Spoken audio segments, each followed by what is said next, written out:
Hey. Welcome back to another Out of This World story from Mr. Fictionality. The Silent Ant-Man.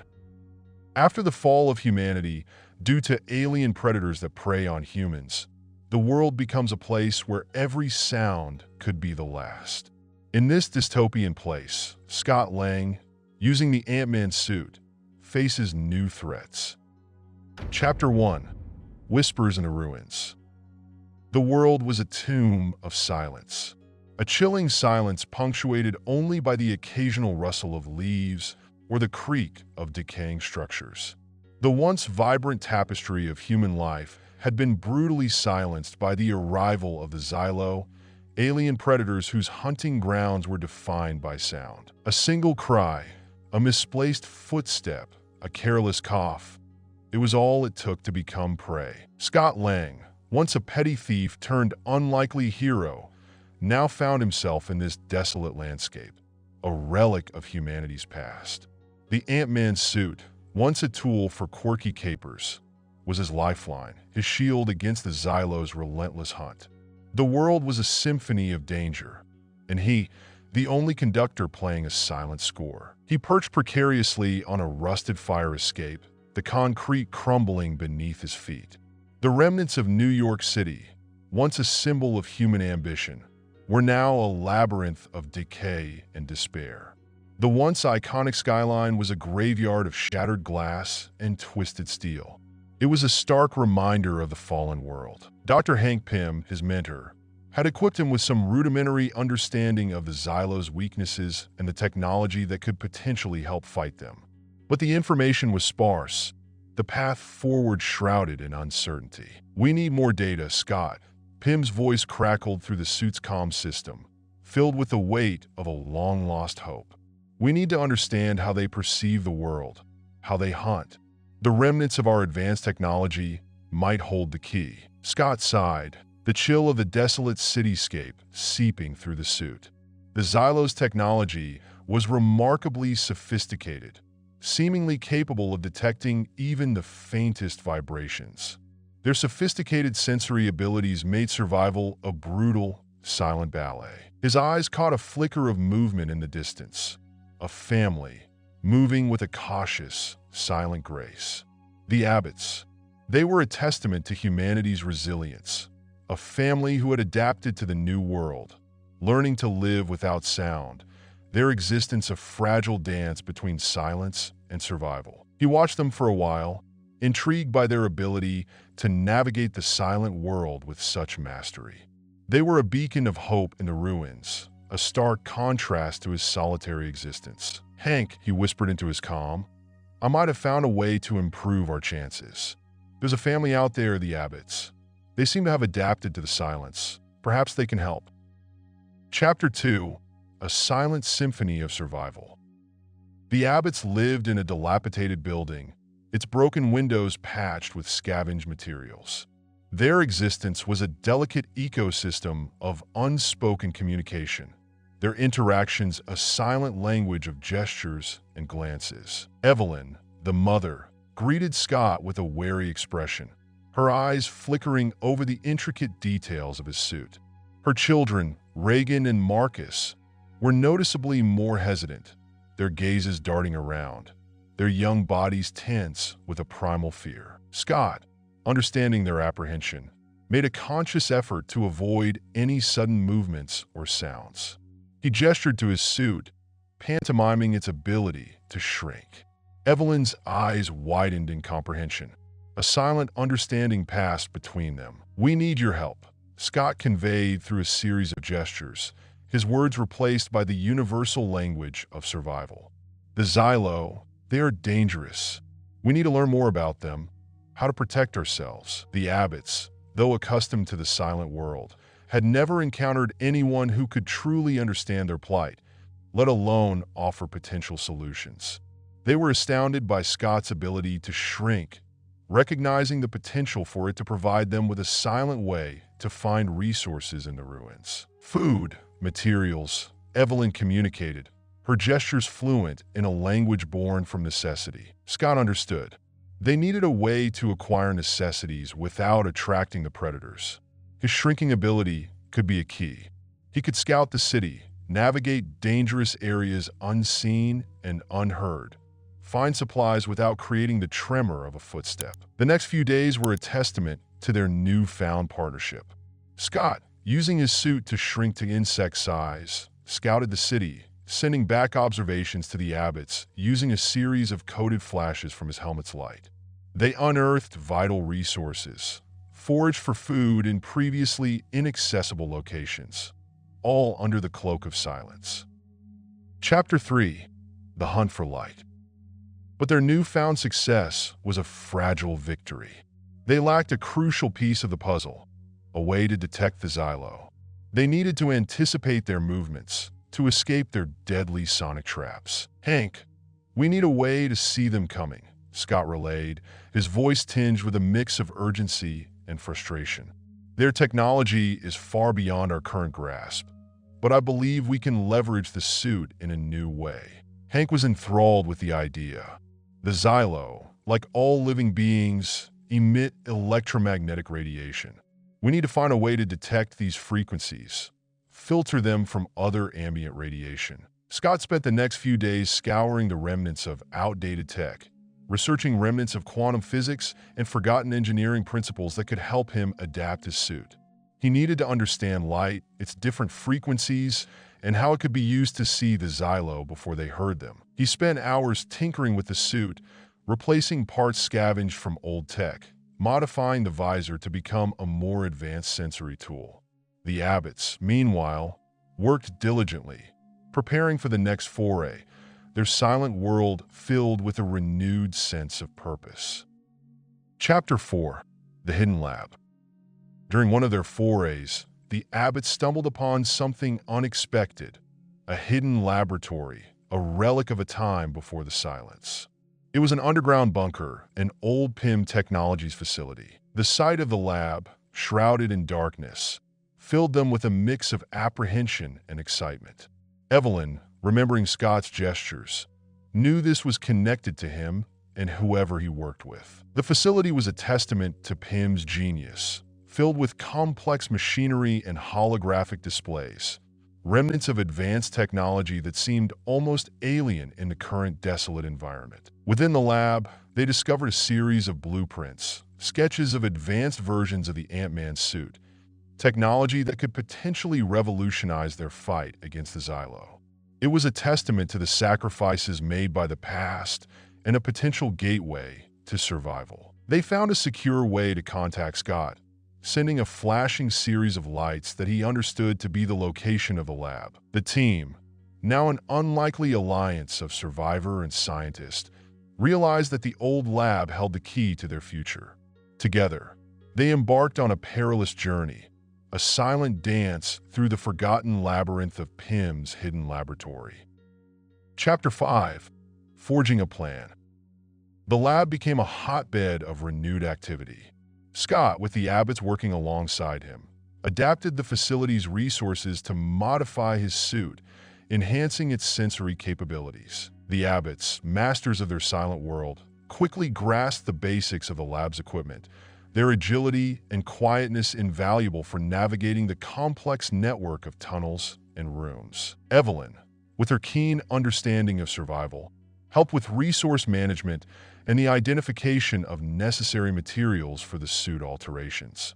Reagan, with her quick wit and detailed observations, took on the role of navigating the lab and deciphering the cryptic symbols on outdated schematics. Marcus, with his nimble fingers and a unique understanding of the lab's complex machinery, became the team's silent mechanic. Scott, however, remained the focal point. His Ant-Man suit was the weapon, the key to unlocking a solution. He was the bridge between the old world of science and the new silent world the Abbotts knew so well. "We need to get into the Xylo Control Center," Scott conveyed, using a combination of gestures and light signals to communicate his plan. They must have a central hub, some kind of command structure to their invasive technology. We need to find it and shut it down. The Abbotts, understanding the gravity of the situation, nodded in silent agreement. They knew that the fate of the remaining survivors rested on their shoulders. Chapter 6: Illuminating the Silence. The Xylo communicated using a unique form of energy and a complex web of sonic technology, a haunting symphony of destruction. Scott needed a way to decipher their communication, to understand their patterns, to anticipate their movements. He began experimenting with his suit, exploring new ways to manipulate light. He discovered that he could emit specific wavelengths of light, flashes and pulses that were invisible to the naked eye, but could be perceived by others if they had been trained to see them. It became their silent language, a way to communicate within the oppressive silence. He established a series of coded light signals that the abbots quickly learned to decipher. He taught them to interpret pulses and flashes as warnings, directions, and confirmations. It was a fragile thread of communication, a beacon of hope in the silence. Chapter 7. The Drone Hunt. Their first foray into the alien technology was met with unexpected resistance. As they explored a deserted subway tunnel, an alien drone, activated by the faintest vibration from Scott's suit, swooped down from the darkness. The drone was a sleek, obsidian monstrosity, built with a technology far beyond anything humanity had ever conceived. Its movement was silent, its form a chilling blend of predator and machine. Scott, realizing that their location had been compromised, used his shrinking ability to infiltrate the drone systems. He moved with the agility of an insect, his movements a blur of impossible speed and dexterity. He deactivated the drone's primary functions, shutting down the weapon systems. But it was a risky maneuver. The drone's malfunction attracted the attention of other Xylo, their predatory senses alerted to the disturbance. The team was forced to retreat, their silence shattered by the ominous presence of their enemy. Chapter 8. The Symphony of Silence. Scott knew they needed a way to counter the Xylo's sonic sensitivity. They needed a way to distract, to confuse, to create a silent noise of their own. He began to experiment, using the suit's energy source to create vibrations within a specific range. It was silent to human ears, a symphony of frequencies that was inaudible to them, but could resonate with the advanced technology of the Xylo. He learned through repeated efforts that he could use this unique, silent sonic wave to create a rhythmic disturbance to confuse the Xylo's sensory apparatus. It was a novel idea, a weapon made of silence. He tested the concept during a secondary mission, using the silent sonic waves to confuse the Xylo who were attempting to hunt the abbots. It worked. Within seconds, the alien predators were disoriented, their movement patterns erratic and unpredictable. It was a beacon of hope, a proof of concept that hinted at the potential to turn the tide in their silent war. Chapter 9. The Basement Sanctuary.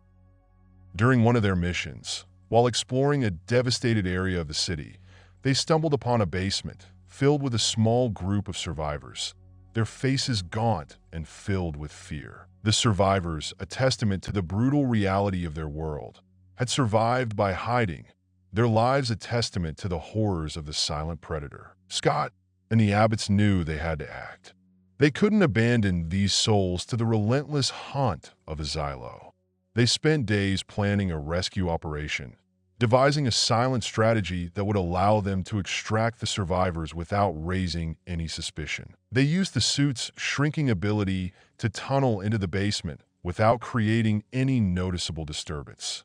They helped the survivors escape and brought them to a safer location, a hidden sanctuary where they could find respite from the ongoing conflict. Chapter 10. The Final Countdown. The rescue served as a catalyst for their final plan. Scott and the abbots realized that they needed to be proactive, to take the fight to the Xylo.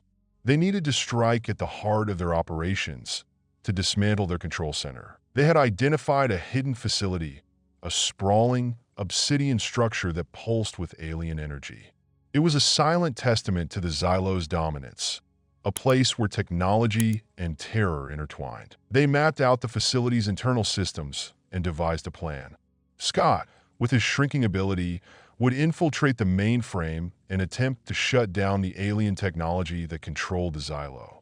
Evelyn would provide a diversion using the silent sonic waves, creating confusion and chaos. Reagan and Marcus would act as scouts, using their silent survival skills to guide Scott and monitor the enemy. It was a dangerous gamble, a symphony of silent courage, but it was their only chance. Chapter 11: The Silent Storm. The night of the attack was shrouded in a chilling silence, the stars the only witnesses to their daring plan. Scott, using the suit's advanced sensory capabilities, navigated the alien facility, a silent ghost in a world of obsidian and humming energy. He moved through pipes, along cables, and through vents, a silent predator in his own right. Evelyn, meanwhile, used the silent sonic waves to distract the Xylo, causing a cacophony of confusion within the facility.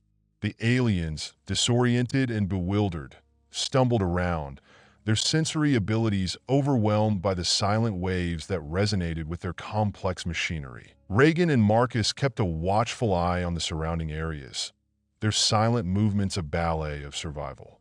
They were the eyes and ears of the operation, relaying crucial information to Scott through the network of light signals. The alien facility was a maze of alien technology, a silent testament to their terrifying sophistication. But Scott, with his courage and ingenuity, pressed forward, his shrinking abilities allowing him to access areas that were impossible for even the most advanced Xylo technology to detect. Chapter 12: A Clash of Worlds. Scott reached the mainframe, a pulsating orb of alien energy. He knew that this was the heart of the Xylo's control system, the source of their ability to control and manipulate the world. As he began to interact with the alien technology, the facility's defense systems sprang to life.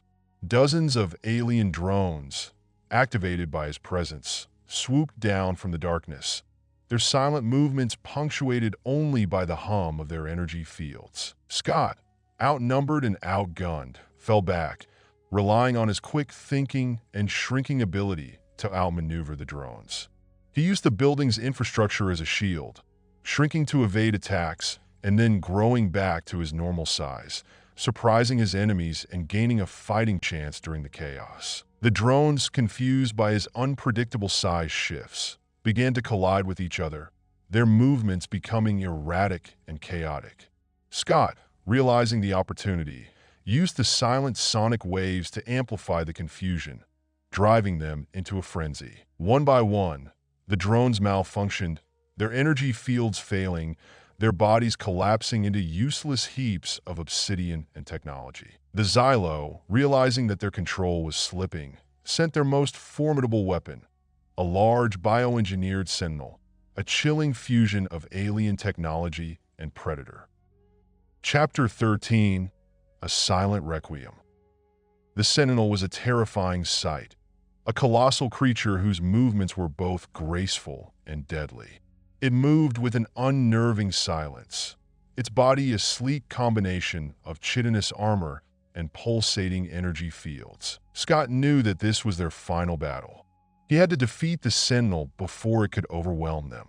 He shrunk to his smallest size, evading its attacks and navigating its complex body using quick reflexes and an intricate knowledge of its moving parts. While navigating the sentinel's complex systems, he found a way to disrupt its energy fields, exploiting its unique biological composition.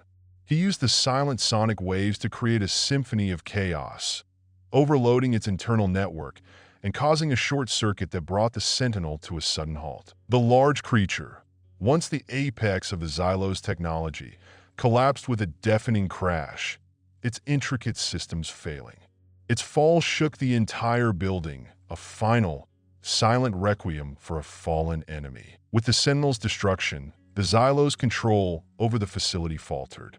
The alien drones, now without a leader, fell silent, their energy fields dissipating, leaving behind a chilling silence that was both terrifying and hopeful.